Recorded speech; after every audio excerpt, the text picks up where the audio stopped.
Hello everyone, this is the Book Nerd, and today we'll be reviewing another book by Roald Dahl. So first I have this disclaimer here, so you may spot any minor typos that may have occurred while I'm making this presentation, and I'm sorry, but I can't spot everything because I'm not AI. Without further ado, let's go on to George's Marvelous Medicine, written by Roald Dahl, illustrated by Clayton Blake. About the author, Ronald Dahl. Ronald Dahl was born on September 13, 1916, in Llandaff, Wales. Unfortunately, both his father and sister died when he was 3. His mother raised him well along with his 3 sisters and 2 stepsisters. He loved to read adventure books but despised school. Since he didn't like school, instead of going to university at the age of 18, he worked at the Shell Oil Company in Tanzania, Africa, and worked there until 1939. In 1939, he went on to join the Royal Air Force during World War II. After the war, he was asked by C.S. Forster, an English writer, to write about his experiences in the war so he could submit it to the Saturday Post. He wrote it so well that Forster didn't have to make any edits to it. After marrying Patricia Neal, a Hollywood actress, and having 5 children, he went on to start writing children's books. His first one that was published was James and the Giant Peach, a big success. Many other books were written, and some were even adapted into a movie form. Surprisingly, Dahl wrote almost all of his books in his garden shed.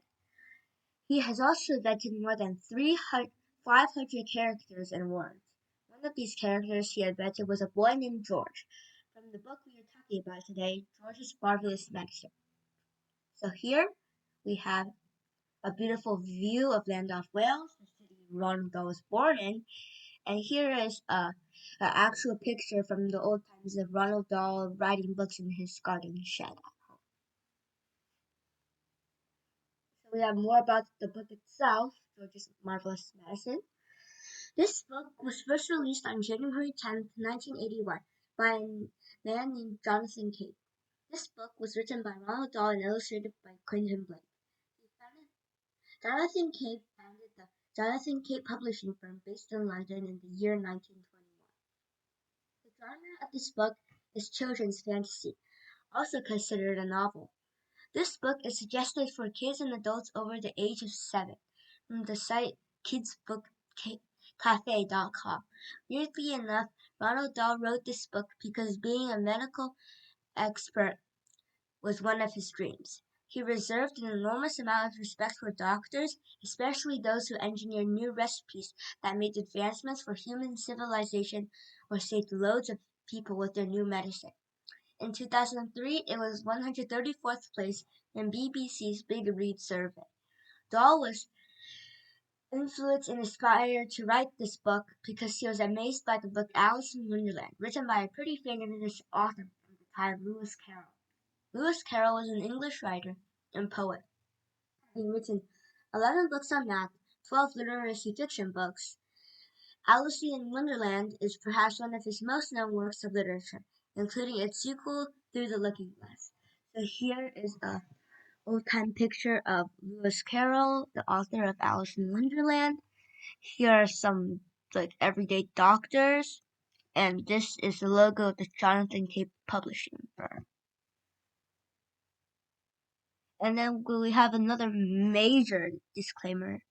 So the following ingredients listed in this medicine are not to be mixed and drank at home. Doing this will involve in severe conditions as well as death if you drink the potion. I have warned you, so if you try it, it's not my fault and don't try to sue me. So here are the contents of this supposedly magical medicine. So he puts in toothpaste, golden gloss hair shampoo, super foam shaving soap, vitamin-enriched face cream, scarlet nail varnish, hair remover, dishwash dandruff cure, brilliant false teeth cleaner, nevermore pungent deodorant, liquid paraffin, Helga's hair set, perfume, flower of turnips, pink plaster powder, lipsticks, super white washing powder, Waxwell floor polish, sleep powder for dogs, curry powder, mustard powder, extra hot chili sauce, black pepper flakes, horseradish sauce, gin, foul pest powder to mix with feed, purple pills for horses, thick yellowish liquid for cows, sheep dip, pig pills for swine sickness, engine oil, antifreeze, grease, dark brown gloss paint, dark tan shoe polish, and last but not least, he put in canary seeds.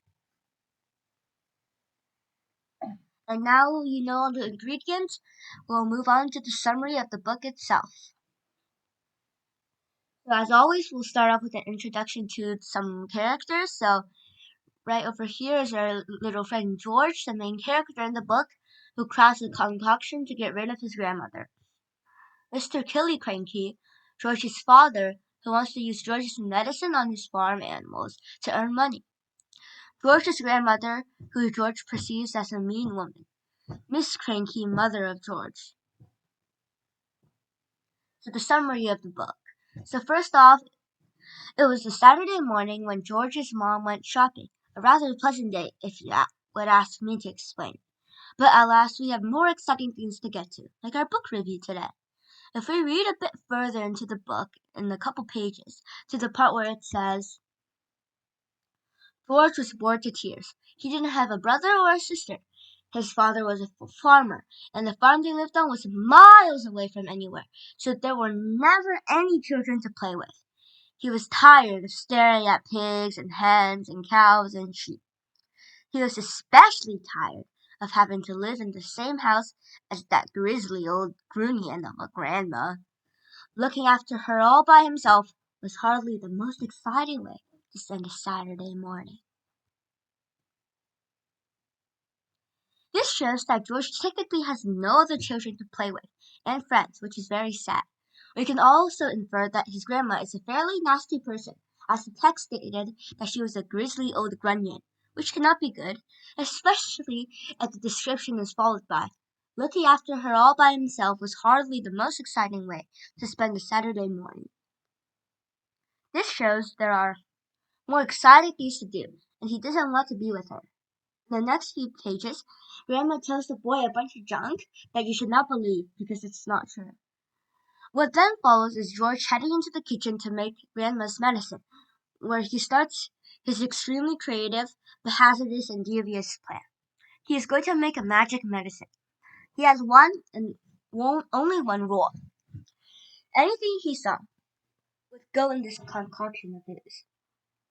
Many things go in, such as makeup, lipstick, perfume, engine oil, and antifreeze. After giving it to his grandma, she grows very tall and becomes taller than the house. He then experiments it on some farm animals, and they also grow taller and plumper.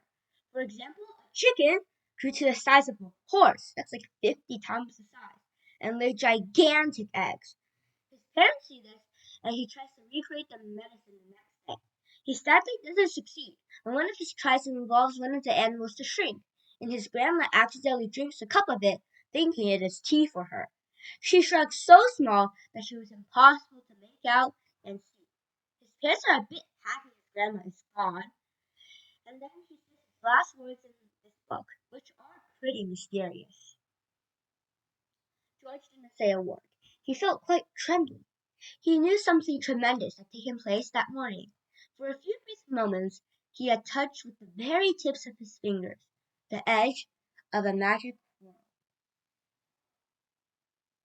So these words spark mystery, as he never mentions any more words on this magic world or how George reached it, because the author ends her story right there. So here are some pictures about the book. So this is George feeding his grandma, and then his grandma boring him to death about the junk. He says like slugs make you grow. Here is just a picture of antifreeze, and this is just a man questioning something because we don't know what magic world George touched upon. My thoughts on the book.